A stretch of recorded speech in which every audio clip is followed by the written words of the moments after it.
오늘 말씀 제목은 익어가는 계절, 익어가는 사람입니다. 이번 여름 참 더우셨죠? 이 더운 여름 어떻게 지내셨습니까? 이제 입추, 처서가 지나고 나락이 익어가는 계절입니다. 익은 벼일수록 고개를 숙인다 하는 말 들어보셔서 잘 아실 것입니다. 이 말이 맞다 하는 생각이 드십니까? 곡식은 분명히 그러한데 사람에게 이 말을 적용하면 어떻습니까? 더 실력을 갖추고 더 경험이 많고 더 많이 있고 더 나이 든 분들이 익은 곡식처럼 더 겸손히 고개를 숙이는 것 맞다. 동의가 되십니까? 그런 사람이 있는 것도 같고 아닌 사람이 있는 것도 같고 그렇습니다. 그럼 이 말을 우리 각자에게 적용해 보면 어떻습니까? 내가 이 정도는 인생을 살았으니, 내가 이제 이 정도는 되었으니 나는 익은 벼처럼 고개를 숙이고 겸손하고 온유한 사람인가요? 아니면 한 해가 갈수록 더 성마르고 다른 사람을 불편하게 하는 사람이신지요? 어떠십니까? 성경 속에 성품이 세고 팍팍한 사람 꼽으라 하면 10손가락 안에는 들어갈 사람이 오늘 본문을 기록한 사람입니다. 나름 자랑할 만합니다. 누구 못지않게 가방끈이 길었습니다. 아는 것이 많았습니다. 좋은 선생님 밑에서 배웠습니다. 집안도 괜찮아서 당시로는 따기 어려운 로마 시민권을 가지고 있었습니다. 나름 금수저 출신입니다. 거기다 스스로 먹고 살 만한 직업도 가지고 있었습니다. 하나님에 대해서도 많이 공부하고 하나님을 잘 믿는 믿음이 아주 특별하였습니다. 스스로도 그렇게 생각했습니다. 그때 당시 하나님의 아들이신 예수님이 이 땅에 오셨다가 십자가에서 죽으시고 3일 만에 부활하셨습니다. 다시 하늘로 승천하시고 얼마 지나지 않은 때였습니다. 이 놀라운 사실을 직접 본 사람들은 이 소식을 전하지 않을 수 없었습니다. 죽음을 무릅쓰고 이 이상하고 놀라운 소식을 자꾸자꾸 이야기하였습니다. 믿기 어려운 일이지요. 그러나 사실이었습니다. 예수님이 하나님의 아들이시래요. 그 예수님이 십자가에 죽으셨는데 다시 살아나셨대요.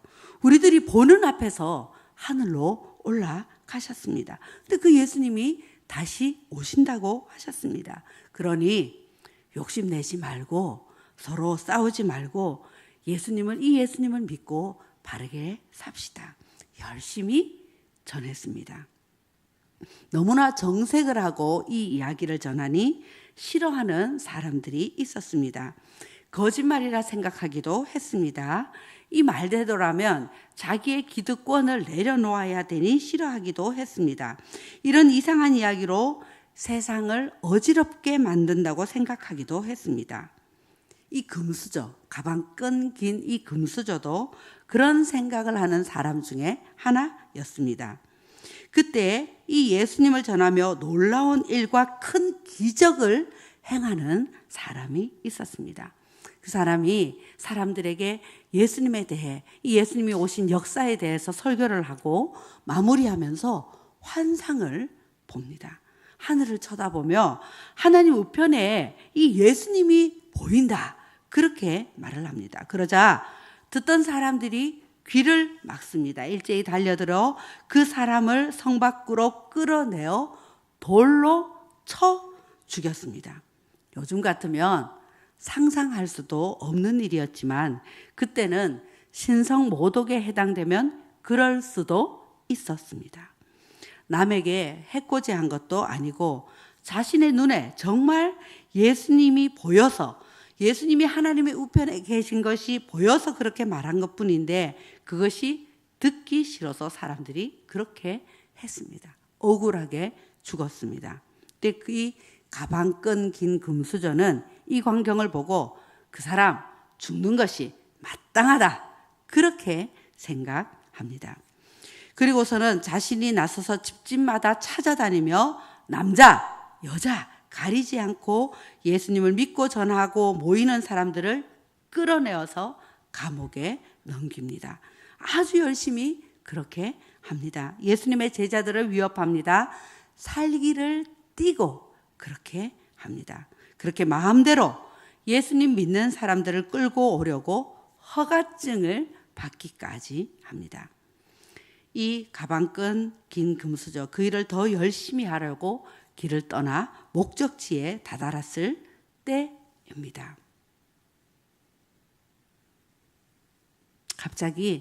갑자기 하늘에서 환한 빛이 이 사람을 둘러 비추었습니다. 그 기운에 땅에 엎어졌습니다. 그때 음성이 들려왔습니다. 누군가 이 사람의 이름을 2번이나 부르며 너가 왜 나를 핍박하느냐 하는 음성이었습니다. 금수저가 묻습니다. 누구십니까? 그 음성이 대답합니다. 나는 너가 핍박하는 예수다. 그리고 연이어 그 음성이 말합니다. 일어나서 성 안으로 들어가라. 너가 해야 할 일을 일러줄 사람이 있을 것이다. 함께 동행하는 사람들이 있었는데요. 그들은 소리는 들었으나 아무것도 보이지 않아서 멍하게 같이 서 있었습니다. 금수저는 땅에서 일어나서 눈을 떴지만 아무것도 보이지 않았습니다. 볼 수가 없었습니다. 동행자들이 손을 끌고 데리고 갑니다. 금수저는 3일 동안, 사흘 동안 앞을 보지 못하는 상태에서 먹지도 못하고 마시지도 못합니다. 하나님께서 이 금수저를 위해 준비해 두십니다.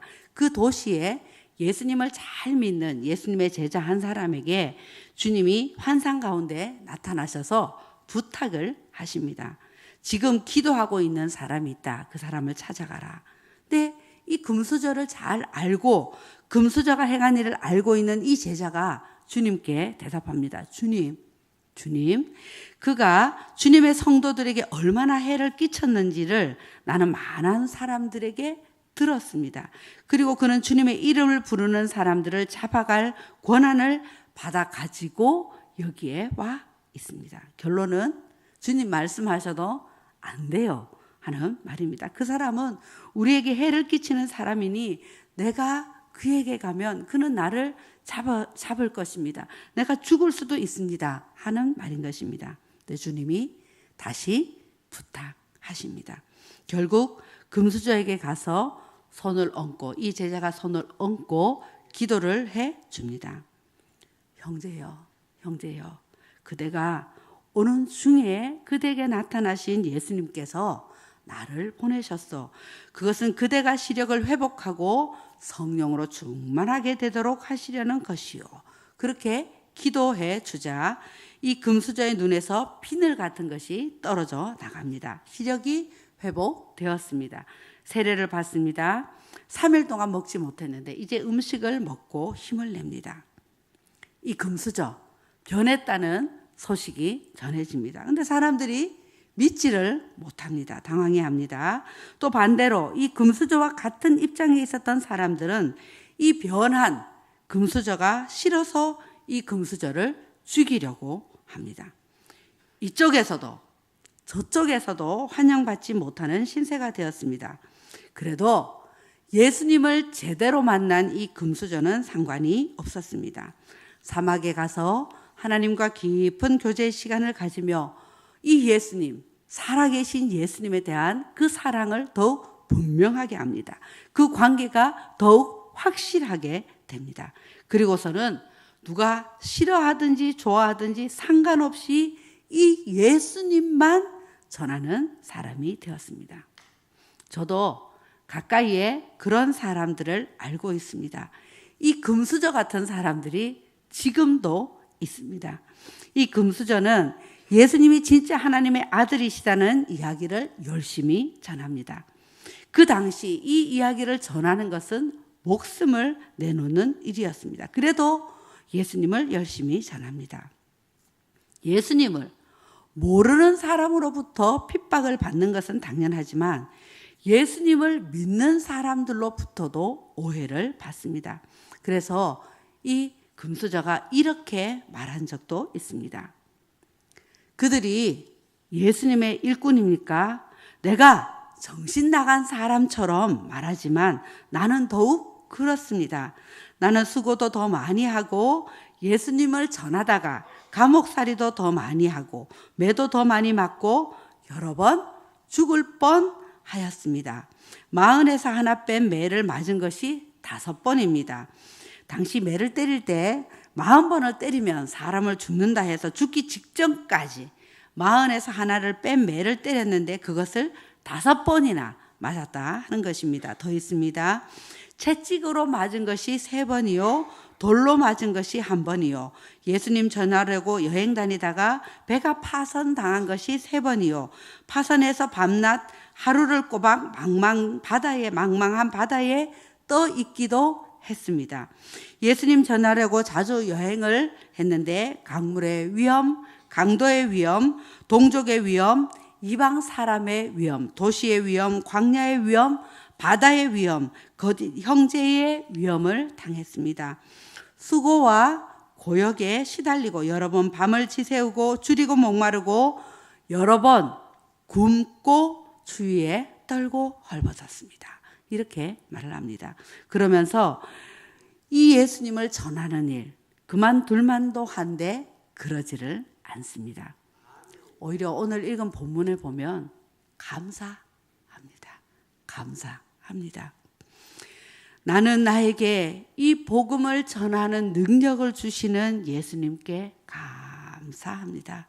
주님이 나를 신실하게 여기셔서 나에게 이 직분을 맡겨주셨습니다. 나는 전에는 회방자요, 박해자요, 폭행자였습니다.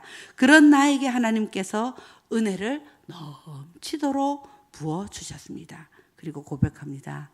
나는 죄인의 괴수입니다. 나는 죄인의 우두머리입니다. 제가 공공죄인 1호입니다. 그렇게 자신을 소개합니다. 가방 끈 금수저 나 잘났어 하며 살았던 사람인데 예수님을 만나고 예수님을 전하면서 온갖 어려움을 잘 견뎌냈으니 나는 이렇게 예수님을 잘 전하는 사람이 이제 되었어 할 만도 한데 그러지를 않습니다. 오히려 나 같은 사람을 불러서 사용해 주신 그 주님께 감사하며 아무것도 아닌 자기를 많은 사람들의 오래 참으시고 자기를 많은 사람들의 본보기로 삼아주신 거 감사합니다.